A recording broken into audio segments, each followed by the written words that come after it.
इस शहर में मजदूर जैसा कोई दरबदर नहीं, जो सबके घर बनाता है उसका कोई घर नहीं। सजनों ते मित्रों, मैं थोड़ा अपना वीर मलक बशीर देश पंजाब यूट्यूब चैनल तो आ जरा वेखो, सोचो तो समझो, तो अगली गल फिर करांगे। कच्ची आबादियों के हवाले से हम पहले भी बार बार बात कर चुके हैं। देखें, हजारों कनाल, 7-8 हजार कनाल तो जमीन पे कब्जा है ना सीडीए की जमीन पे, इससे ज्यादा लैंड ग्रैबर्स का। और फिर 143 हाउसिंग सोसाइटियों का सीडीए ने खुद इश्तिहार दिया कि ये 143 गैर कानूनी हाउसिंग सोसाइटियां बनी हैं। तो उसूली तौर पर तो पहले बुलडोजर ऊपर चलने चाहिए, लेकिन ये कच्ची आबादी, इनको पता है यहाँ गरीब गुरबा रहते हैं, लिहाजा इनको डिमॉलिश करो। मैं पहली बात तो ये कहूंगा कि कच्ची आबादी का इशू जो है ना, इसको मिस हैंडल किया जा रहा है। मिस हैंडल यानी हुकूमत के खिलाफ लावा पकाने की कोशिश की जा रही है। इसलिए कि क्या इनको बताया गया है, जिस तरह इनको बताया गया है कि जनाब गवर्नमेंट ने खुद इनको ओनरशिप राइट्स दिए हुए, सीडीए के लेटर इन कच्ची आबादियों के पास है। अच्छा, यस।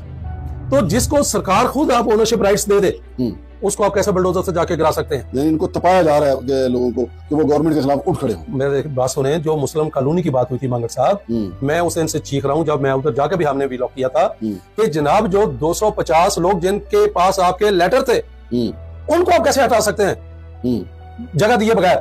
तो अब ये कच्ची बातियां मैं आपको बताऊं, G71 की कच्ची बात है, G72 की है, G73 की है, F6 की है, I9 की है, F7 की है। ये वो कच्ची बातियां जिनको आपने मालकाना हकूक दिए हुए हैं गवर्नमेंट पॉलिसी के तहत। जिनको आपने मालकाना हकूक दिया, उनको आप बगैर कंपनसेशन के, बगैर किसी लॉजिक के कैसे हटा सकते हैं?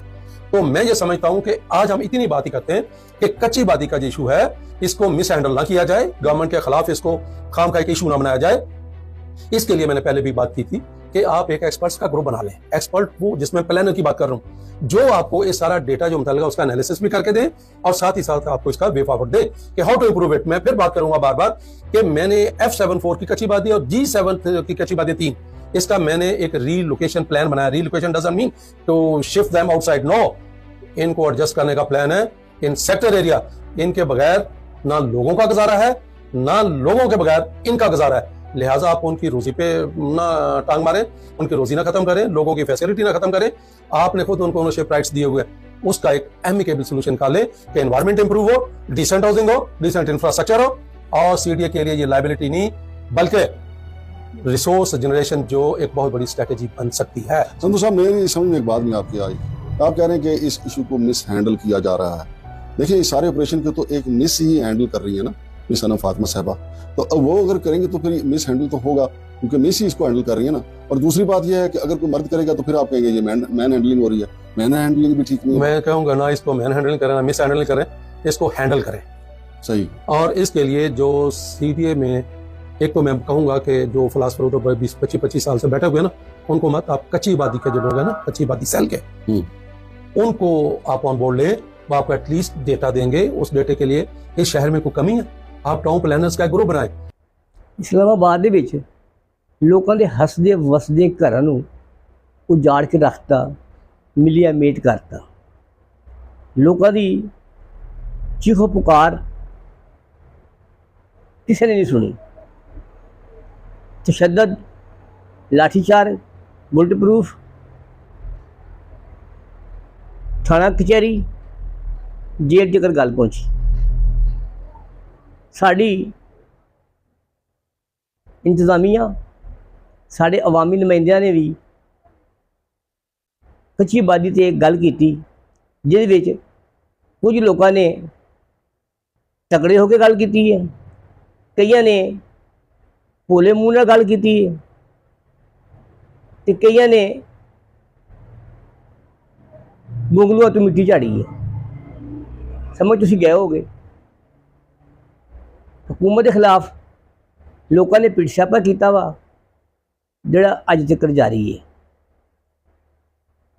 सोचा जाए, वेख्या जाए तो शोएब शाहीन साहब, सुलेमान कमर राजा साहब, श्री रहमान साहबा, दानिश कुमार साहब, जे सालक साहब, अवामी वर्कर पार्टी दी आलिया अमीर अली ते होर ਬਹੁਤ ਸਾਰੇ ਸਿਆਸੀ ਸਮਾਜੀ ਤਨਜ਼ੀਮਾਂ ਦੇ ਕਾਰਕੁਨਾਂ ਨੇ ਗੱਲਾਂ ਕੀਤੀਆਂ, ਪਰ ਸੈਨੇਟਰ ਮੁਸ਼ਤਾਕ ਅਹਿਮਦ ਖਾਨ ਨੇ ਵੀ ਕੱਚੀ ਬਾਜ਼ਾਂ ਦਾ ਵਿਜ਼ਿਟ ਕੀਤਾ ਤੇ ਤਕੜੇ ਲਫ਼ਜ਼ਾਂ ਦਾ ਸਹਾਰਾ ਲੈਂਦੇ ਹੋਇਆ ਗੱਲਬਾਤ ਕੀਤੀ। ਪਤਾ ਨਹੀਂ ਇਹ ਕੋਈ ਮੁਨਾਫਕਤ ਦੀ ਮੇਜ਼ਿਸ਼ ਹੈ ਜਾਂ ਕੋਈ ਦਿਖਾਵਾ ਵਾ ਕਿ ਗੱਲ ਕਿਸੇ ਪਾਸੇ ਲੱਗਦੀ ਨਜ਼ਰ ਨਹੀਂ ਆ ਰਹੀ। ਹਰ ਰੋਜ਼ ਇੱਕ ਨਵਾਂ ਖੌਫ ਲੋਕਾਂ ਦੇ ਸਿਰ 'ਤੇ ਸਵਾਰ ਹੁੰਦਾ ਵਾ। ਪਰੇਸ਼ਾਨ ਨੇ ਲੋਕੀ ਕਿ ਖਰੇ ਅਗਲਾ ਨੰਬਰ ਕਿਹਦਾ ਵਾ। ਇਹ ਗੱਲਾਂ ਕੋਈ ਚੰਗੀਆਂ ਤੇ ਨਹੀਂ। ਰਿਆਸਤ ਜਿਹੜੀ ਹੈ ਰਿਆਸਤ ਦਾ ਕਿਰਦਾਰ ਅਦਾ ਕਰੇ। ਅੱਜ ਲੋਕ ਪਰੇਸ਼ਾਨ ਨੇ ਕਿ ਕੋਈ ਪੁੱਛਣ ਦੱਸਣ ਵਾਲਾ ਨਹੀਂ। ਜਦੋਂ ਕੱਚੀ ਆਬਾਦੀ ਡਿਕਲੇਅਰ ਹੁੰਦੀ ਹੈ, ਮਨਜ਼ੂਰਸ਼ੁਦਾ ਹੋ ਜਾਂਦੀ ਹੈ ਤੇ ਉਹਨੂੰ ਪ੍ਰਾਪਰਟੀ ਰਾਈਟ ਮਿਲ ਜਾਂਦੇ ਨੇ। ਜਦੋਂ ਪ੍ਰਾਪਰਟੀ ਰਾਈਟ ਮਿਲ ਜਾਂਦੇ ਆ ਤੇ ਫਿਰ ਉਹਨੂੰ ਉਠਾਇਆ ਨਹੀਂ ਜਾ ਸਕਦਾ, ਉਹਨੂੰ ਨਜਾਇਜ਼ ਤਜਾਵਜ਼ਾਤ ਨਹੀਂ ਆਖਿਆ ਜਾ ਸਕਦਾ। ਹਾਂ, ਜੋ ਕੋਈ ਪ੍ਰੋਜੈਕਟ ਜਾਂ ਕੋਈ ਮਨਸੂਬਾ ਜਿਹੜਾ ਬਹੁਤ ਜ਼ਰੂਰੀ ਹੈ, ਅਗਰ ਉਹਦੀ ਜ਼ਦ ਦੇ ਵਿੱਚ ਆਉਂਦੀ ਹੈ ਤੇ ਕੱਚੀ ਬਾਜ਼ੀਆਂ ਵਾਸਤੇ ਸ਼ਿਫਟਿੰਗ ਪਾਲਿਸੀ, ਉਹ ਤੁਸੀਂ ਅਫਵਾਮ ਤਫਹੀਮ ਦੇ ਨਾਲ ਮਲਬੇ ਦੀ ਕੀਮਤ ਤੇ ਰਿਹਾਇਸ਼ੀ ਪਲਾਟ ਸ਼ਹਿਰ ਦੇ ਨਜ਼ਦੀਕ ਦੇਣ ਦੀ ਇੰਤਜ਼ਾਮੀਆ ਪਾਬੰਦ ਹੁੰਦੀ ਹੈ।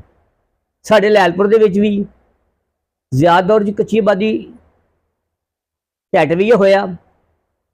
ਉਹਨਾਂ ਨੇ ਲੋਕਾਂ ਦੇ ਸਮਾਨ ਨੂੰ ਸ਼ਿਫਟਿੰਗ ਵਾਸਤੇ ਟਰਾਂਸਪੋਰਟ ਵੀ ਦਿੱਤੀ ਤੇ ਲੋਕਾਂ ਨੂੰ ਮੁਤਬਾਦਲ ਪਲਾਟ ਵੀ ਦਿੱਤੇ। ਬੇਨਜ਼ੀਰ ਦੌਰ 'ਚ ਵੀ ਹੋਇਆ ਫੈਸਲਾਬਾਦ ਦੇ ਵਿੱਚ ਮੁਤਬਾਦਲ ਜਗ੍ਹਾ ਮਿਲੀ ਹੈ।